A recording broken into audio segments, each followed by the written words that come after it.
Bonjour Pierre-Olivier, ma première question est très simple. Comment se passe la rentrée du côté des locations de voitures pour la clientèle corpo? Bonjour. Bon, le début d'année, j'ai envie de dire, c'est un petit peu une reprise un peu molle sur les 10 premiers jours de septembre et avec une reprise qui est plutôt assez intéressante actuellement. Alors, on ne va pas parler de 2019, on est bien en dessous de 2019, mais on est plutôt... À quel pourcentage?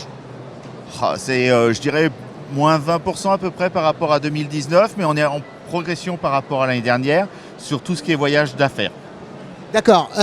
Vous dites septembre, oui, c'est un petit peu... c'est une période hybride septembre, parce qu'il y a des gens qui n'ont pas d'enfants, qui partent au mois de septembre en vacances. Et puis, le voyage d'affaires reprend quand même tout doucement dès la fin août. Et donc, ça pose des problèmes au niveau de la disponibilité des véhicules. Non, alors... Et pas seulement sur le mois de septembre, parce que je crois que c'est un enjeu qui dépasse de loin le mois de septembre. Sur le mois de septembre, ce n'est pas un enjeu parce qu'on a la partie loisirs sur juillet et août où on achète beaucoup de véhicules pour cette partie-là et où on va faire ce qu'on appelle nous le defleeting. Donc on restitue les véhicules sur les mois de septembre, octobre, novembre. Donc en termes de flotte, il n'y a jamais de problème sur ces périodes-là. Après, on connaît les problèmes qu'on a pu rencontrer ces derniers mois sur la disponibilité de véhicules. Nous, Avis, avec nos moyens financiers et nos modes de financement, on n'a jamais eu de problème pour acheter des véhicules. Donc on achète nos véhicules en fonction de la demande qu'on estime. Et donc on n'a pas rencontré depuis 2 ans de problème sur la disponibilité. D'accord. Alors il y a quand même un contexte économique particulier avec une inflation très forte au global et en même temps, puisqu'il y avait quand même, avec cette histoire des semi-conducteurs, etc., dont on se souvient bien, qui est un petit peu derrière nous ou pas?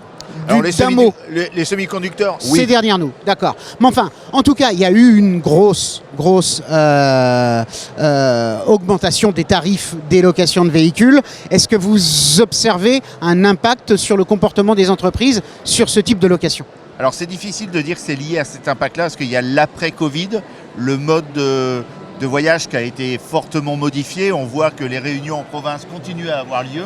Les réunions, on va dire, de sièges sur Paris, il y a d'autres moyens aujourd'hui, il y a le téléphone, les vidéos et autres. Donc on voit que cette partie-là a diminué. Nous, on ne constate pas aujourd'hui une baisse par rapport à l'inflation actuelle, ou l'inflation qu'on subit depuis 12 mois maintenant. A priori, les prix des locations de voitures, là, est arrivé à une forme de plateau. Elle va suivre l'inflation sans la dépasser. Quelles sont vos prévisions? Je pense qu'elle va suivre encore l'inflation. Parce qu'on a différents facteurs, je vais en citer un, c'est les coûts liés aux intérêts. On finance des flottes, c'est notre premier coût en interne, et on sait que les taux d'intérêt ont fait x4 et que toutes les prévisions qu'on a, c'est une augmentation jusqu'à milieu d'année prochaine avant d'avoir un plateau. Alors, autre sujet qui concerne encore le coût d'une location de voiture, c'est celui du carburant, forcément. Là, pareil, qu'en est-il? Est-ce qu'il y a un impact sur cette augmentation des coûts des carburants?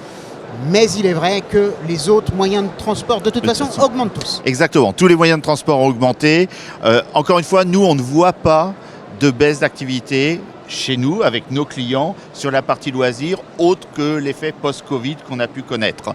Et aujourd'hui, ce qu'on essaye de mettre en avant, c'est qu'on a ces véhicules électriques qui arrivent, qui coûtent moins cher, même si l'énergie a augmenté très fortement sur les 12 derniers mois, mais ça reste sur un usage de voyage d'affaires parfois très intéressant. Et il y a évidemment cet inévitable sujet de la RSE. On tape moins sur la voiture que sur l'aérien, mais enfin c'est un vrai sujet. Est-ce que vous constatez de la part des entreprises un souci là-dessus? Est-ce que les voyageurs suivent leurs entreprises? Alors, on peut imaginer que les entreprises, elles, veulent que leurs salariés, pour leur scope 3, prennent des voitures électriques. Mais est-ce que les voyageurs le font? Alors déjà, les voyageurs corpo, bien sûr. Bien sûr, déjà la demande des entreprises commence. C'est-à-dire qu'il y a encore 1 an, on recevait les appels d'offres avec que des voitures thermiques.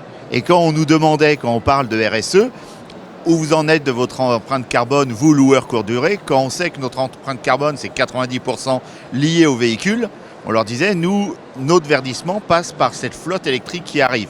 Donc aidez-nous Et c'est pour ça qu'aujourd'hui, systématiquement, je demande à mes commerciaux de répondre avec une offre électrique, même si le client ne la demande pas à l'origine. Est-ce que, d'après vous, un voyageur d'affaires aujourd'hui, vous allez me dire ça dépend des trajets, mais pour des trajets un peu type, est-ce que vous pensez que le réseau, la densité du réseau de chargeurs permet à un voyageur d'affaires, sans qu'il soit en flip, sans qu'il soit à appréhender, est-ce qu'il peut louer un véhicule électrique? Alors la première chose, c'est qu'en moyenne, c'est 70 km sur la journée l'utilisation d'un véhicule pour un voyage d'affaires. Donc 70 km, déjà l'autonomie ne se pose pas. Le réseau a grandement augmenté sur les axes autoroutiers. Dans les axes secondaires, la difficulté, c'est de trouver des superchargeurs parce que le problème qui persiste, c'est que vous revenez à un aéroport, vous pouviez toujours faire votre plein avant de restituer le véhicule pour éviter les surcharges de carburant. Aujourd'hui, trouver des superchargeurs à proximité des aéroports ou des gares, c'est difficile.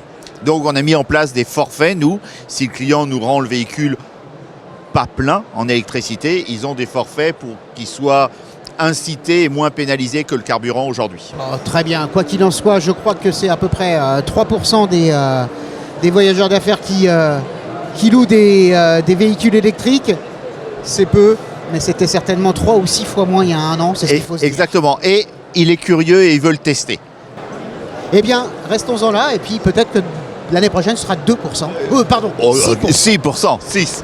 Merci beaucoup. Merci. Exactement. Merci, au revoir.